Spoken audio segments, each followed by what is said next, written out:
Okay. All right, so good morning to everyone who is here. I'm Suzanne LaVenture. I think I know almost all of you that are here. So I'm the Director of International Education at Davidson-Davie, and we are super excited to be here to talk to you about our 2021-22 study abroad programs. It's really exciting. If you've never thought about studying abroad, I hope you will consider it. All of our programs are very short. They're just 1 to 2 weeks. The ones we're going to focus on today are over fall break and spring break, so you won't even miss any class. And if, like Charles and Thomas, you have gone on to a university by then, you are certainly allowed to come back and go on our programs. The only difference is that you won't be eligible for any of the scholarships we're going to talk about, but you can still come with us and we would love to have you. But I'll start off today by talking about our fall break program. It's only recently that we've had a week for fall break. And so we've run this program over spring break for 6 years in a row, but we've moved it to the fall because the weather will be even more beautiful in Ireland. So I'm going to let Deborah Ford and Erin Perlman talk to you about our Ireland trip. So take it away, guys. All right. Hello, everyone. I really hope that you will consider going to Ireland. And so as part of our presentation today, we are going to give you a couple of great reasons to go. So let me get my presentation going here.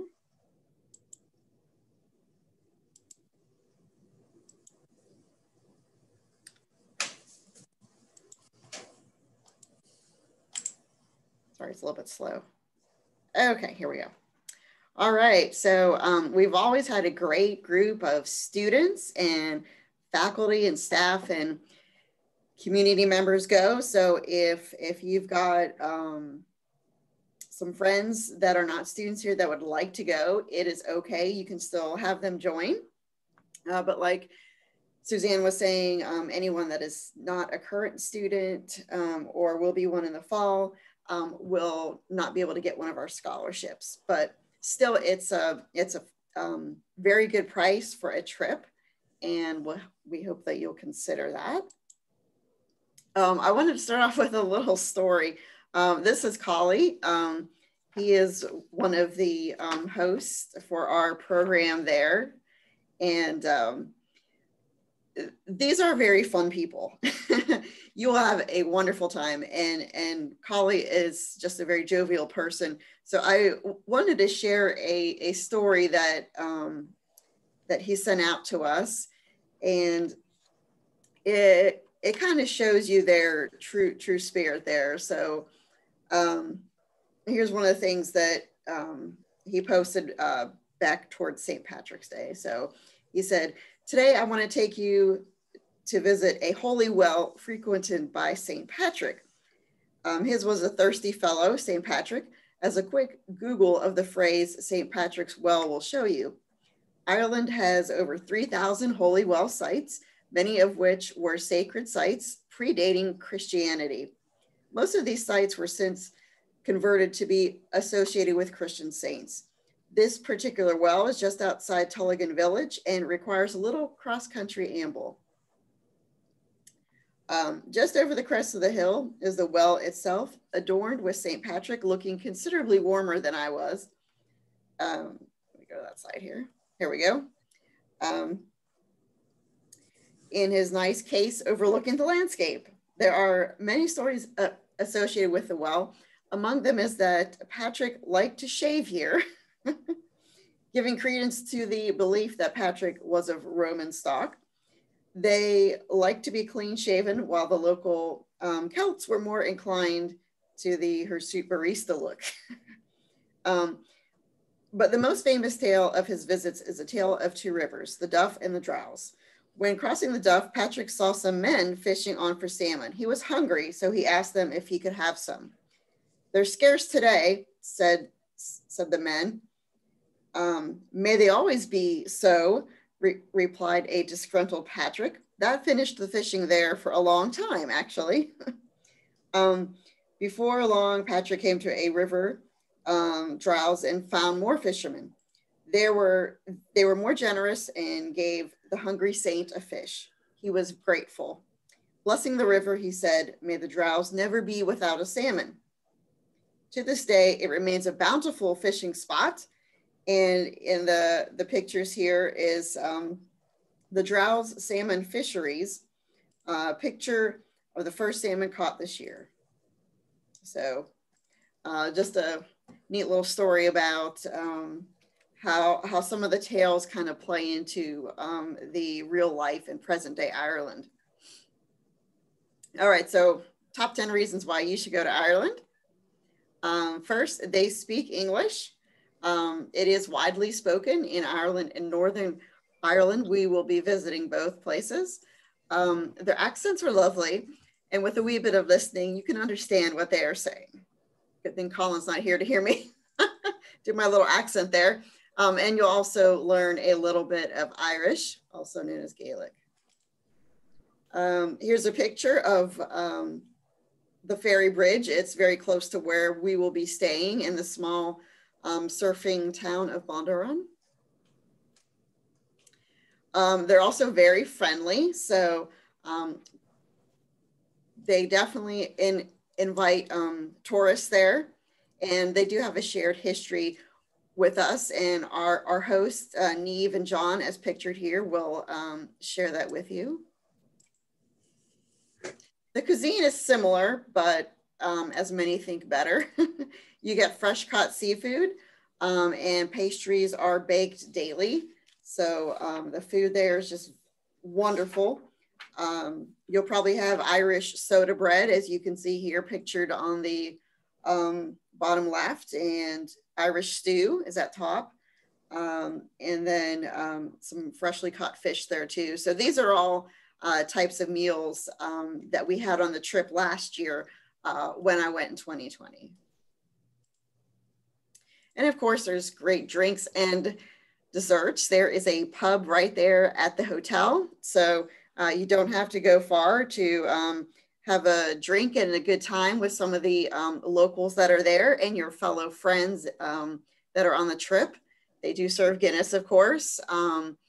And some other popular drinks. You'll see the whiskey sour there. And the drinking age there is 18. You have to be at least 16 and a CCP or early college student if you're under 18 to go on the trip. So I throw that in there. Let me interject that you can go on the trip if you're 16 and an early college or CCP student. You can't drink unless you're 18. Exactly, right. 18, you can drink in moderation. Yes, yes. I will be keeping an eye on you. I will turn it over to Aaron now. So there's also a rich history in Ireland that is sort of shared with the U.S. They spent a lot of their history trying to gain independence from Great Britain. And they also, some of the best writers in the English language are from there: W.B. Yeats, James Joyce. There's just a rich history with the Troubles, Bloody Sunday, some big events in Irish history that we will study, and you'll learn a lot. All right, number 6. There are other beautiful places that we will visit. So these are all pictures that I took on our trip last year. And there's fun activities for everyone to do. You can choose surfing or horseback riding, or you can do both. So it's up to you. We also have some fun things that Neve sets up for us every night there at the pub. One of the nights we had a Celtic art class, so you can see some of our study abroad participants having a great time doing some artwork there. And number 8, learn about Irish music. So from beautiful folk music to modern rockers like U2, Sinead O'Connor, Enya, Ireland has a rich musical tradition, and we'll have the opportunity to listen to music and maybe even participate if you're a musician. Yes, definitely. We are planning on that. So we will talk about that in our class coming up. You'll definitely make new friends. You'll see this was a photo from our trip last year when we visited the Titanic Museum. And then number 10, you don't want to miss out on the fun. So here are some more pictures from our trip last year. So if you'd like to do a little sing song with them at the bar, you can do that. And then of course, you are likely to see a rainbow there due to the weather. So we just happened to be at one of the beautiful cliffs that day, and sure enough, there was a rainbow. So it's definitely a fun time. And you are welcome to contact us if you are thinking of going on the trip or you have any questions. Thanks, Deborah. And I'll just add that, Ireland is probably one of our probably the most popular study abroad program we've offered over several years. I would say there's 100% satisfaction guaranteed. Everyone loves Ireland. You're guaranteed to not regret it if you go. It's fabulous. And even John are fabulous. It's beautiful.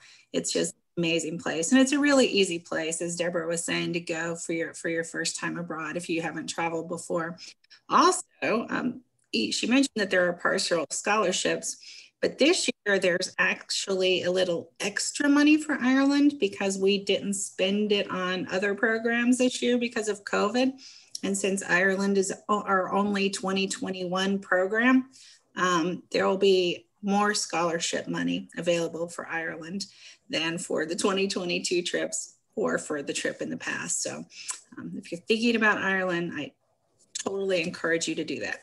But we also have some other great options. And for spring break in 2022, we're going to be running 2 programs, one to Japan and one to England. And I'll let Japan go first. Christy, did you want to go first? Yes. Okay. So my name is Christy Louie, and I'm going to be a co-lead. Michelle Williamson is the lead, and she couldn't make it today. So I'm going to attempt to do this presentation. I've never been to Japan, so for any of you that are thinking about joining, this will be my first time too. So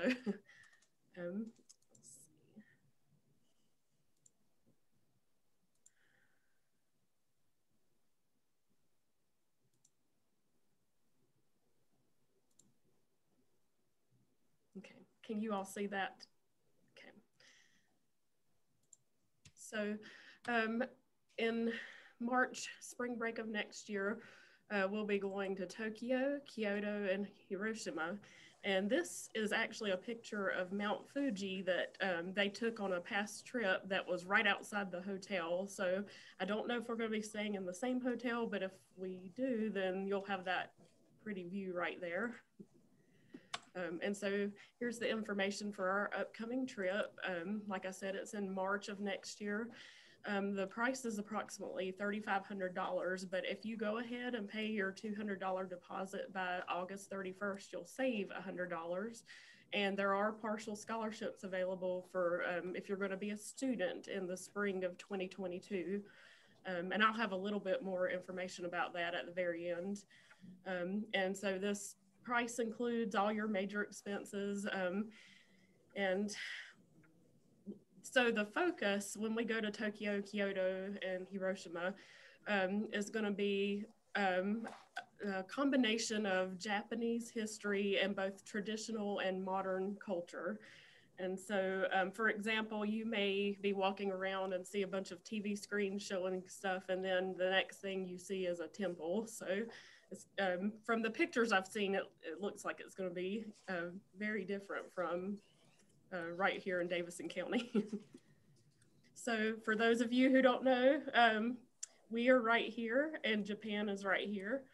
And so in order to get there, you actually have to fly across the Pacific. And so speaking of the flights, here is an example from our past trip. As you can see, it takes a little over 14 hours to get there. Michelle has told me don't be intimidated by these long flights because you're able to just sit back and relax. You can watch movies or take naps. She says it forces you to relax. So Don't be intimidated. And so for Japan at a glance, the Japanese people actually refer to themselves, Japan, as Nippon or Nihon, and it means the origin of the sun. And the Nihongo is their Japanese language, and so we call it Japan in Japanese, and they call it Nippon or Nihon and Nihongo. And their currency is called yen. And so, for an example, $1 equals 110.62 yen. That's as of right now. It could change. And Japan is currently 13 hours ahead of us. They don't celebrate or observe daylight savings time like we do. So some of the stuff you'll see, we'll be doing a bunch of walking tours of major attractions in each city. So famous temples and shrines, including the Golden Pavilion, which is in Kyoto, and the Asakusa Temple in Tokyo. This Golden Pavilion is actually covered in gold leaf, and supposedly it is on the inside, but we're not allowed to go inside. We'll just be able to walk around. And at the Asakusa Temple, you'll see the Sensoji Shrine and these lanterns right here. And that's actually a really good souvenir place where you can buy souvenirs that you would not be able to find anywhere else in Japan or the world. She said there's lots of good food there as well. Let's see. Some museums we'll be going to, the Tokyo National Museum, and also the Hiroshima Peace Memorial Museum, where we'll have a Q&A session with a survivor. So right here is one of the few remaining structures, the Genbaku Dome, that's still standing after they were bombed during World War II. But throughout this tragedy, their new focus is actually on peace, looking towards the future. And that's what these paper cranes over here in the yard, that's what they represent. And so, let's see, yep. And so if it works out, we'll talk to a survivor of the Hiroshima bombing. And I know some other museums we'll go to. If you're into manga or like the Japanese comic books or graphic novels, we'll be going to the International Manga Museum, which is in Kyoto. Some interesting facts about that. They have about 300,000 items, with one dating back to 1862, which was the first volume of a Japanese comic. And so she said there's plenty of things in there you can look through, browse, read. And then the other is the Studio Ghibli Museum, which is famous for the Japanese animation films. Probably the most popular one is Spirited Away. And if we can get tickets to that, they have to be purchased a month in advance. So she said our tour guides are usually pretty good about getting tickets. This robot right here is standing on top of the Ghibli Museum. He's from a movie called Castle in the Sky, and so he sort of guards that shop before you go in. And some traditional cultural activities that we'll be participating in. We'll have a kimono show in Kyoto. Silk weaving demonstration where I think they said this is some kind of a tablecloth, and once you do that, you'll be able to take it home with you as a souvenir. And then down below is a tea ceremony that you get to participate in. And then we will be right in the district called the Yon district, or the Geisha district. And they are actually called Gaiko by the locals. We call them Geisha, they call them Gaiko.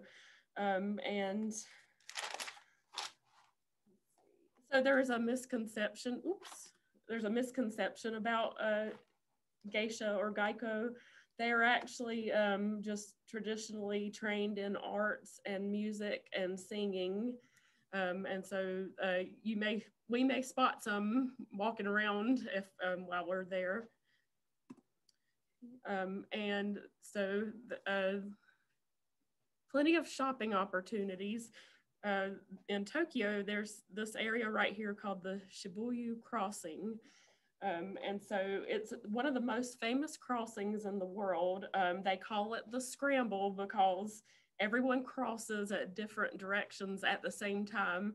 And so she said it looks like organized chaos, but you're all going to your destination and it works out somehow.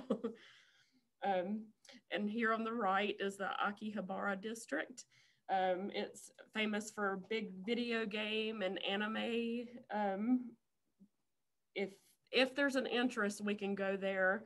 And there are plenty of shopping opportunities there. You'll also be able to see the gardens that are around all over the place, specifically the Emperor's Imperial Palace Gardens in Tokyo. So that's what these pictures are from. And you'll see these ponds and they have the koi fish swimming around. So I'm excited to see that.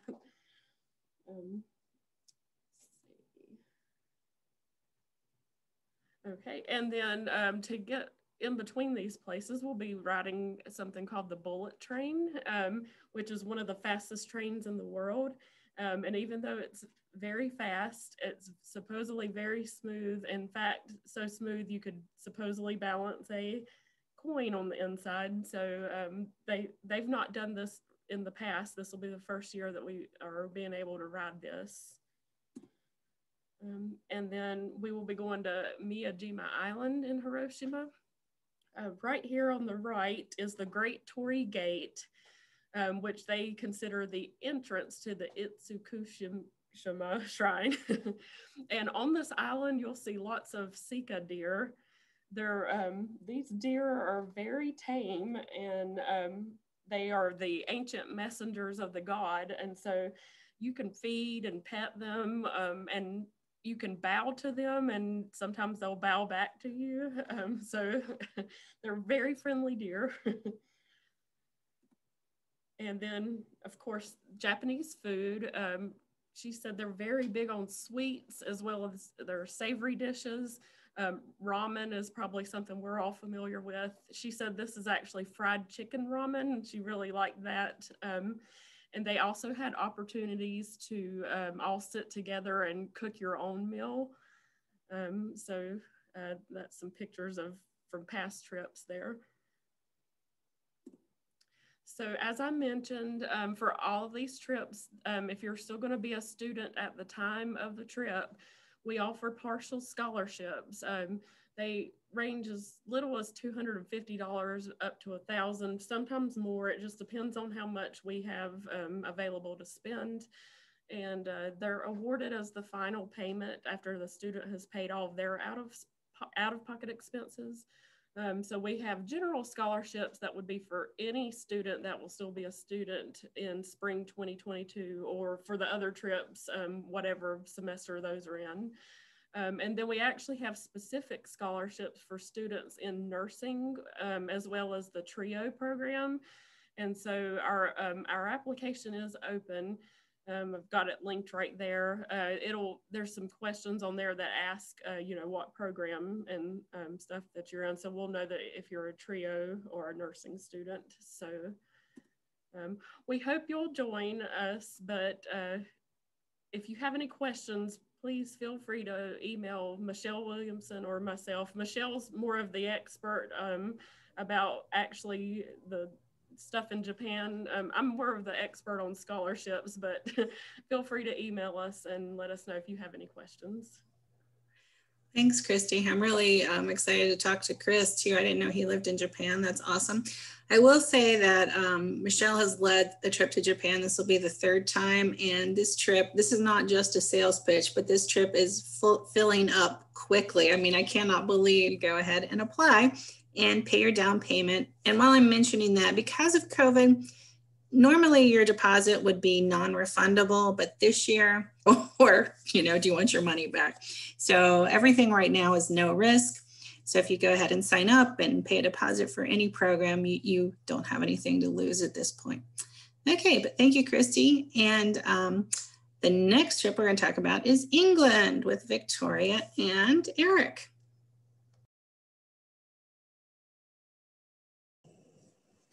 Hi, everyone. I'm Victoria Henley, and I'm going to be leading the Muggles in England trip, a Harry Potter study abroad experience.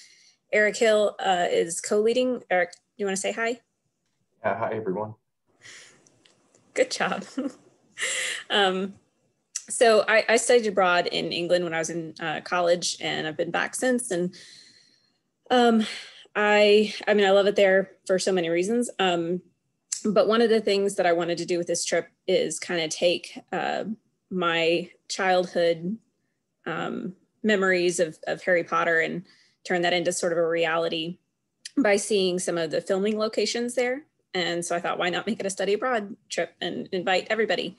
So this is, while I was there, this picture here, on platform 9 3/4. That was when I was there in college. So the just quick overview of the trip. It's going to be spring break 2022, around 3,000. I think right now it's actually study abroad program is a little bit different than some of the others because I tried to design it in such a way that you would be on the ground more and spend less time traveling. So the cities that we're going to be visiting are fairly close together. Obviously it'd be great if we could spend 6 months there and we probably still wouldn't see everything we want to see, but in a week for spring break, we're going to try to get as much ground time as possible. We'll see some specialized things. So hopefully with this Harry Potter sort of theme, we'll go to some places that you wouldn't normally go. So like Ashridge Estate is one that's a little bit different, a little off the beaten path. Still a place that tourists go, but it's probably not at the top of most people's lists. And so we will definitely see some of the main sites, especially in London and Oxford, but traveling to some of these smaller towns like Lacock and Ashridge will give you a little bit of a break from the crowds and a little bit more time to see maybe some things that not everybody would see. And the price might seem like a lot, but there's so much included in that. Really, in the end, what you're going to pay for is probably lunches and maybe a couple dinners and then souvenirs. So other than that, pretty much everything is included in that price. So one of the kind of highlights of this trip is going to be to see some of those spots throughout London and Oxford and Lacock that are used in the filming. So they will either be like exactly as they are, or more likely they will be inspiration. So this is I believe it's a flower shop in London originally that they used as the inspiration for the Leaky Cauldron. Eric, do you want to take this one? Yeah, sure. One of the stops on the trip is going to be the village of Lacock, which is in Wiltshire, England. And, the really cool part about Lacock is it's kind of this medieval town that's just kind of frozen in time. The town itself is actually overseen by the National Trust there in England, which kind of oversees a lot of historical areas and kind of ensures that they won't change too much. And part of the reason for that is, it's a major tourism draw, but also it also makes it a prime filming location for a lot of these historical and period films and dramas that are on TV. So, this has been the popular filming location for things like a couple of the Harry Potter movies, at least an episode or two of Downton Abbey was filmed there, as well as at least one of the film adaptations of Pride and Prejudice. So, it really is this wonderful, interesting place where you feel like you're just kind of stepping back in time. So really interesting to see.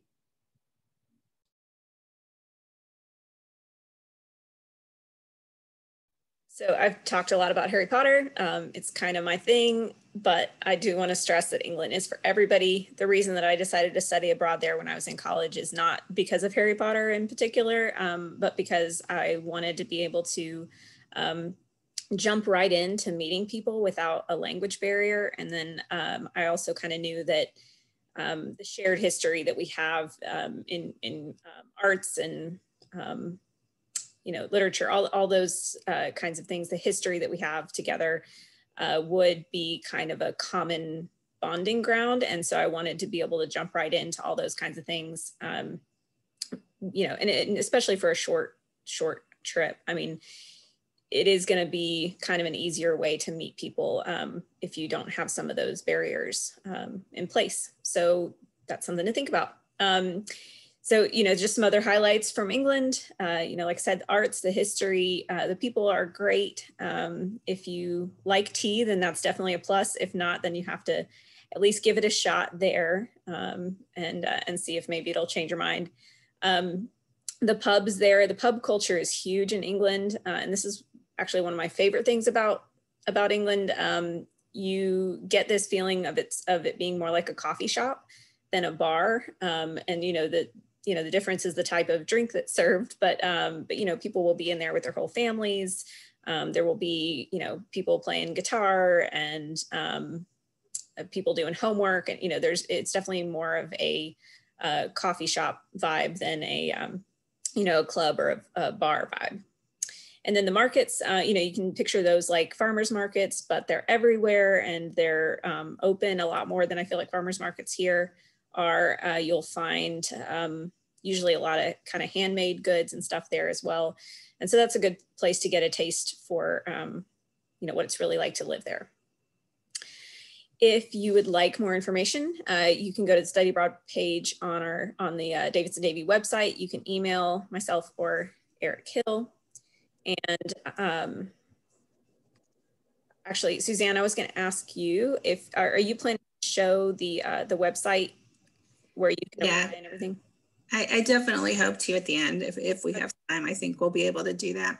Thank you, Victoria. It was a good job. I did want to speak quickly. I got some questions in the chat about the class.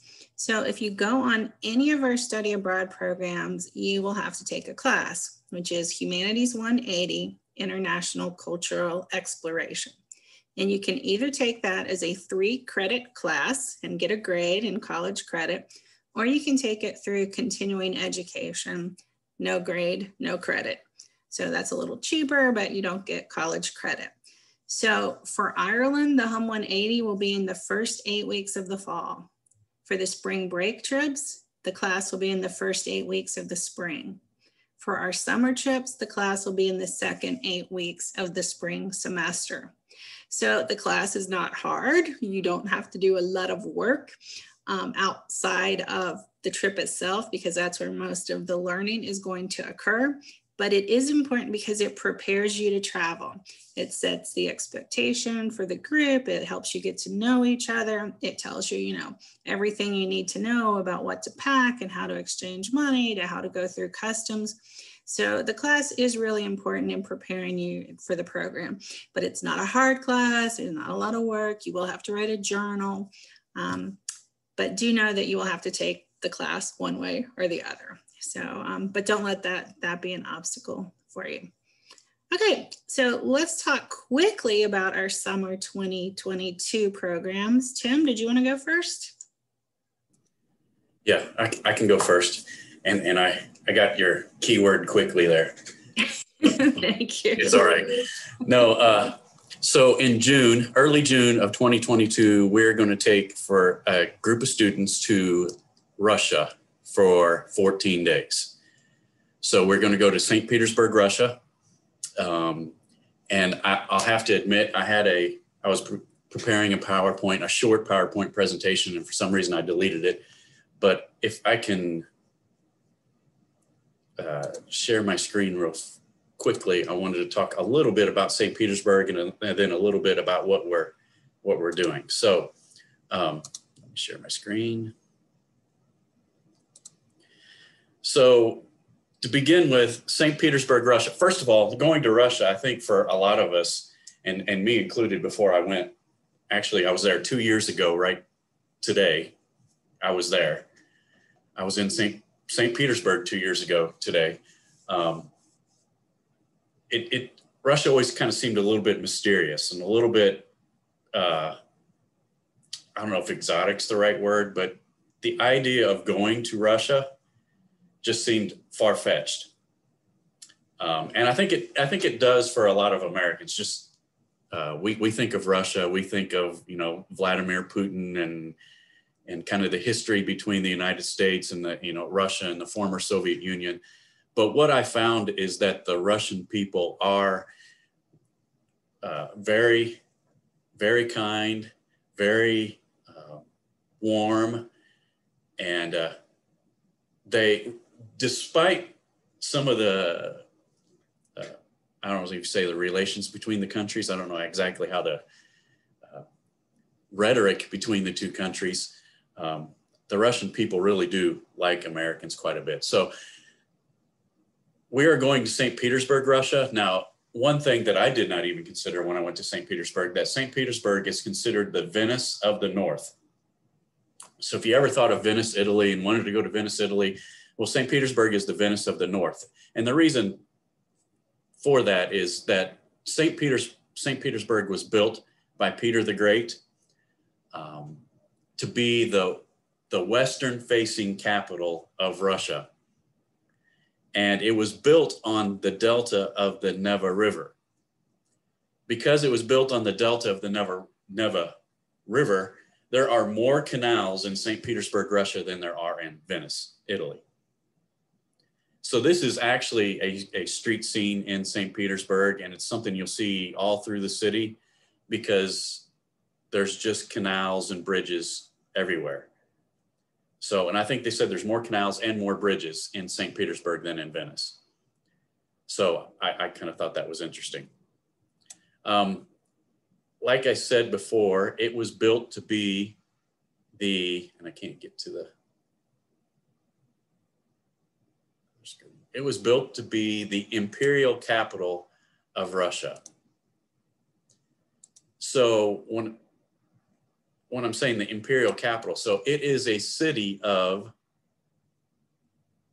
cathedrals, it is a city of palaces. And I'm going to show you just, if you just Google St. Petersburg, Russia, and go to images, these are the images that come up. So you see, you know, cathedrals, the palaces, which there's not just one palace of the czars. Like this is right here, if you see my cursor, this is the summer palace of the czars. Okay.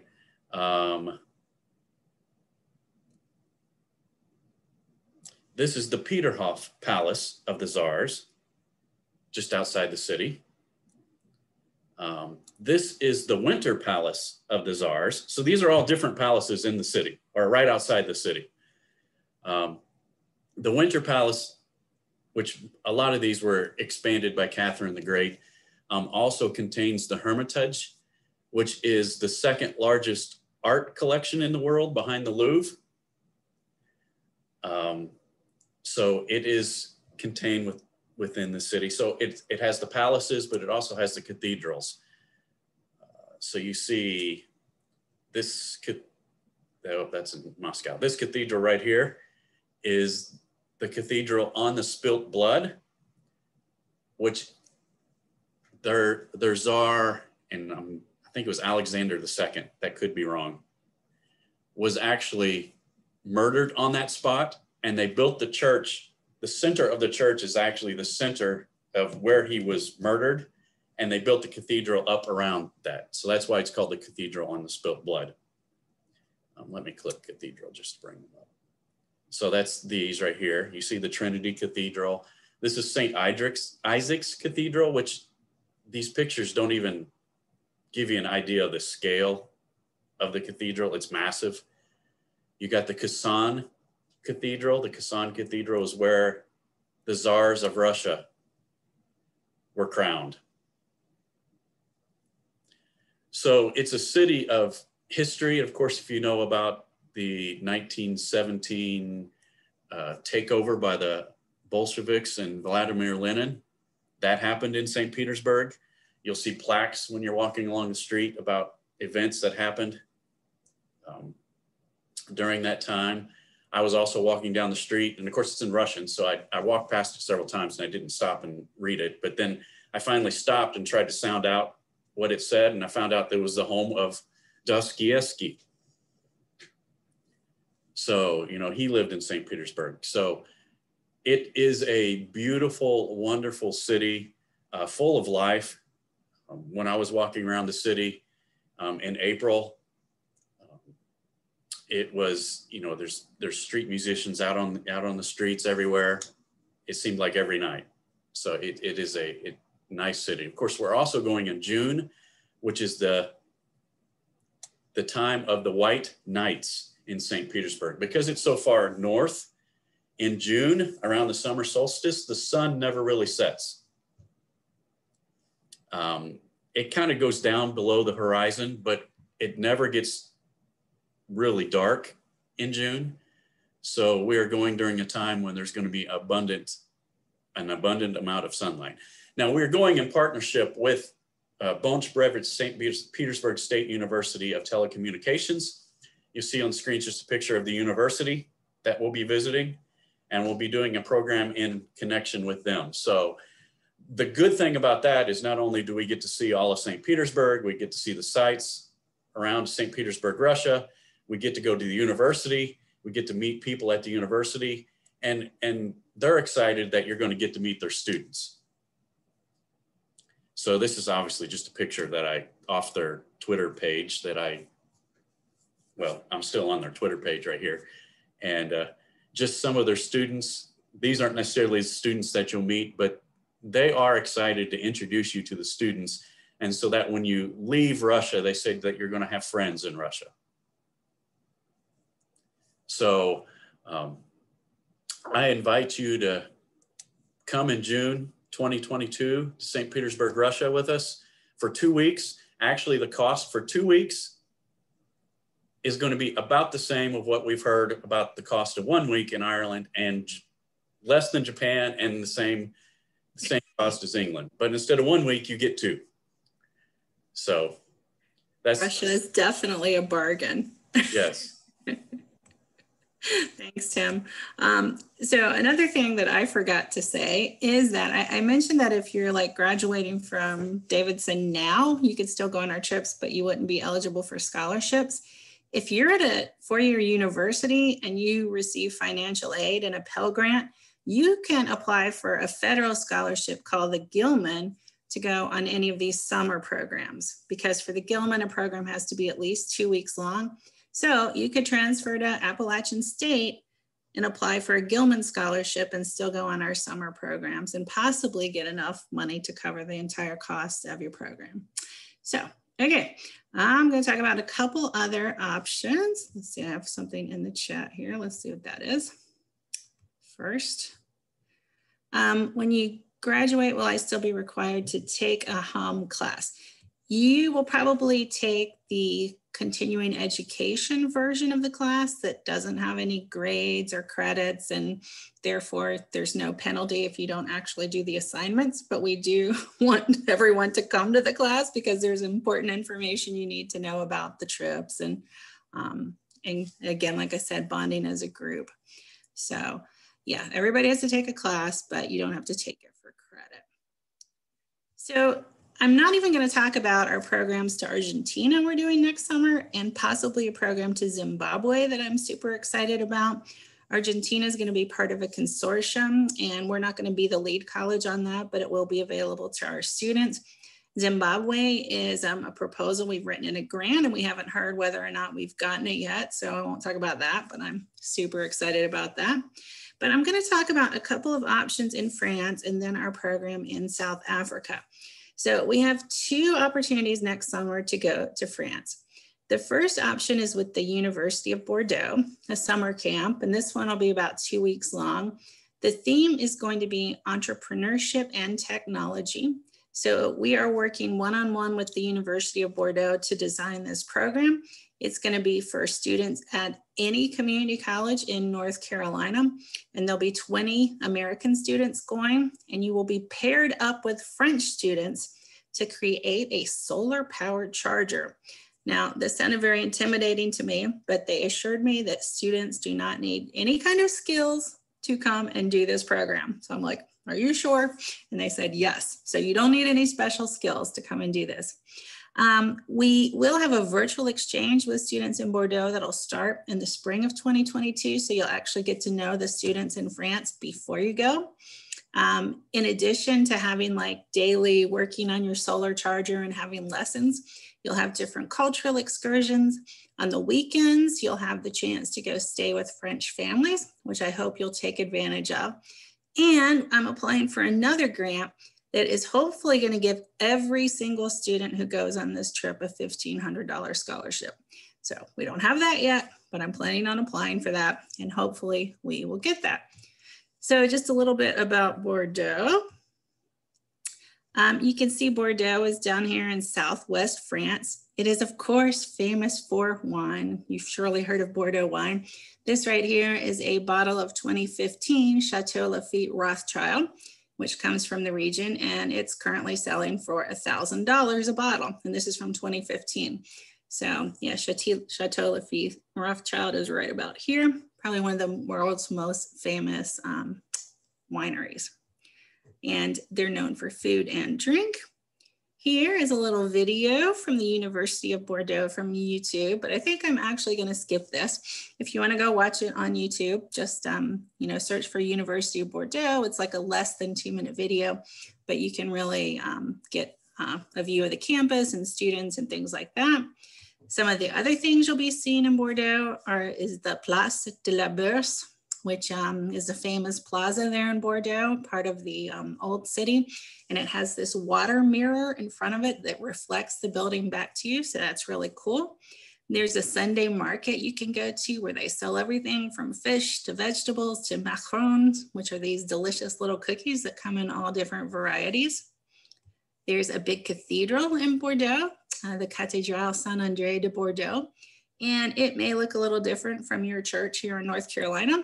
It was built, they started building it in the 11th century, but most of that is gone. So what you see here is mainly from, the 14th century. So it's only about, 700 years old, or twice as old as the United States. So that's the cool thing about going other places, is that this is a very new country that we live in, and you get to see things that are amazingly old. Your second option in France is a summer camp in Paris. And this is with the EPITA School of Engineering and Computer Science. So they offer 3-week programs, and you have your choice of programs. One is machine learning and artificial intelligence, and the other is French language and culture. Now, we signed an MOU, or a memorandum of understanding, with this university. So they're going to send French students to us next spring. And that means you guys can go there in the summer tuition free. You will have to pay for housing and your flights, but the cost of the program is free for up to 15 of you. So that is pretty awesome. Here's just the flyer. I know you can't really read it very well, but this is a flyer for their summer school, and you see some pictures there. So this is the only trip where we've been talking about that you're not going to have a faculty member or a staff member from Davidson-Davie go with you. This is kind of like you go on your own. Maybe other Davidson-Davie students will go with you, but there will also be international students from all over the world coming for this program. But just be aware of that. You're not going to have a faculty staff person go with you on this program. But it looks pretty cool. I don't really need to show you anything about Paris, right? Everyone knows what's in Paris. The Eiffel Tower, Notre Dame, even though it was, severely damaged by fire a couple of years ago, still pretty amazing. The Louvre. So if you don't want to go there, Hermitage, you don't want to go to the second biggest museum, you can go to the first biggest museum in the world, the Louvre, where you can see days and days and days of artwork, including the Mona Lisa. In my opinion, it was like the least impressive painting I saw in the Louvre. There are things that are so much more interesting there. But of course, you have to go see her just because She's the Mona Lisa. Okay, so those are the options in France. And I want to talk about South Africa. This is a trip that we're actually hoping to run this June. We're not really advertising it because we're still not sure whether or not we can go, but we'll definitely be running it next summer as well. So it'll be located in Cape Town, which is the mother city of South Africa. It's beautiful, gorgeous, amazing. You can see here the soccer stadium, and Table Mountain is the iconic flat mountain that looks over the city of Cape Town. And it's right there on the coast as well. South Africa is a country on the continent of Africa. Africa has 54 countries, one of which is South Africa, and it does happen to be at the southern tip of Africa. It has 3 capital cities, Pretoria, Bloemfontein, and Cape Town, which is down here in the southwest corner. And that's where we'll be spending almost all of our time. Something interesting that we did when we visited there, I'm not sure it'll be included on next year's trip, but we visited the Heart of Cape Town Museum. And you may not know that the very first open heart transplants occurred in South Africa in Cape Town. So they've recreated the operating room. These are like wax figures. It's kind of weird and creepy, but it's also interesting, where Dr. Christian Barnard performed the first 6, well, they weren't all successful, but heart transplants. So these are the actual hearts right here, real hearts that were taken out of people. So it's kind of creepy, but kind of cool too. So if we take a lot of nursing students, we might end up going there. We will get to go. I got to go on a site visit in 2019, so that was super awesome. And I got to take my family. So here's my husband and my children, and we're at the Cape of Good Hope, which is the most southwestern point of the African continent. So down there at the very bottom, they have wild baboons that run around there. So you're there and they're just all these baboons running around, and you're not supposed to really engage with them too much. But again, it's gorgeous, beautiful. You can climb up or take a little cable car up to the top of this lighthouse and look over, the end of the world, the end of the ocean. It's amazing. We also get to go to the Boulders Beach Penguin Colony. Again, you may not know that Africa has penguins, but they have a lot of African penguins on this beach, and you get to go and just watch them play in the ocean and surf and nest and walk around, and they're super cute. Oh, more pictures of penguins, because you have to have at least 2 slides of penguins. This is another interesting thing we get to do, is we get to go into a woman's home who lives in the neighborhood of Bo Kap. There are a lot of Malaysian immigrants to South Africa who were brought over as slaves. So they have a big Muslim population in this neighborhood. They have really brightly colored houses, and you get to go have a cooking lesson in her home. So you see there all the spices, and there she is teaching my husband how to make food that was really spicy and delicious. You all get to practice making it. And it's really neat to actually be in someone's home in a neighborhood to, see what that's like. Here are some other examples of food we ate in South Africa. You have pizza, so you don't need to be too worried. They're also known for their wine. So I don't know if this is going to be included on the student trip, but wineries with, some meats and cheeses, very delicious. And on the right, you see some African food. So we went to a couple of Pan-African restaurants, meaning that they had African food from all over the continent, not just from South Africa. But it was really amazing. There was a show. We get to try all these different foods. It was really delicious. And the Victoria and Albert waterfront in Cape Town is a cool little area. It's got a lot of shops and restaurants. But the interesting thing is this is where you take the ferry to go to Robben Island, which is where the prison is located, where Nelson Mandela was held for a couple of decades. And I don't know if any of you participated a couple of weeks ago. We had the opportunity to speak with Nelson Mandela's prison guard and Lionel Davis, who was a political prisoner with him at the same time. That was amazing.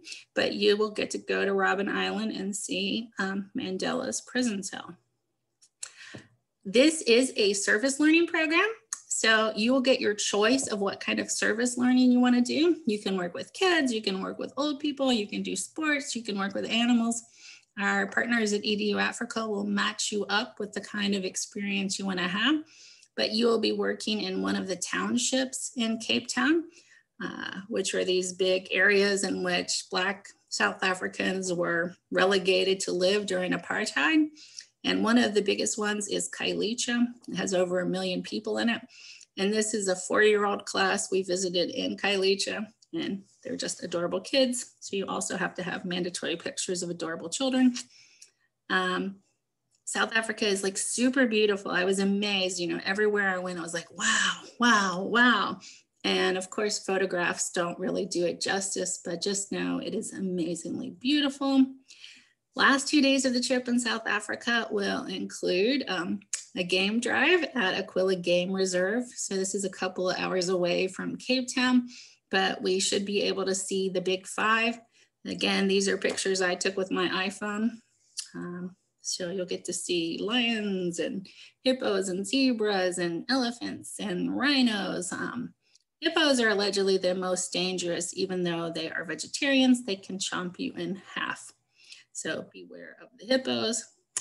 My husband was a little nervous about how close we got to the lions, but it was cool anyway. So let's see. Let me stop sharing.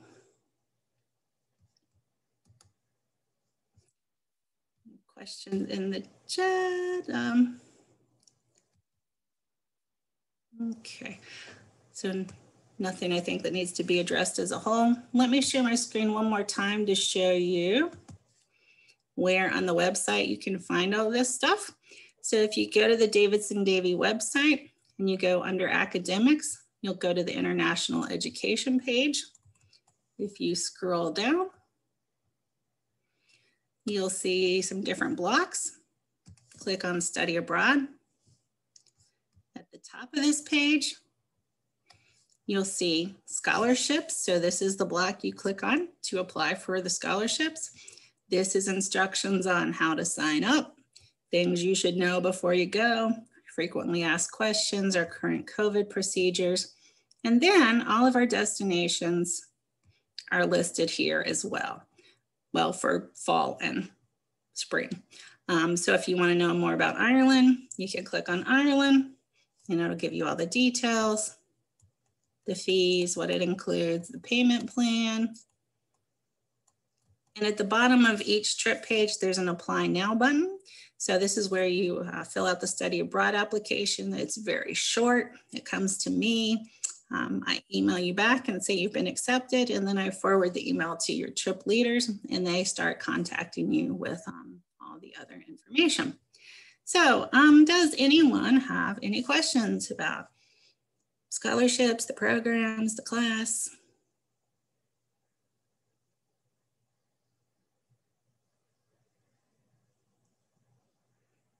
Nope. Well, that's good because I have another meeting right now. But I want to thank you all for being here today, and come back at 6:30 if you want to hear it again, if you missed something, if you want more information about any of the programs, or tell your friends to show up at 6:30 so they can hear about the programs. And I promise if you engage on one of our study abroad programs, it will change your life. You'll be transformed.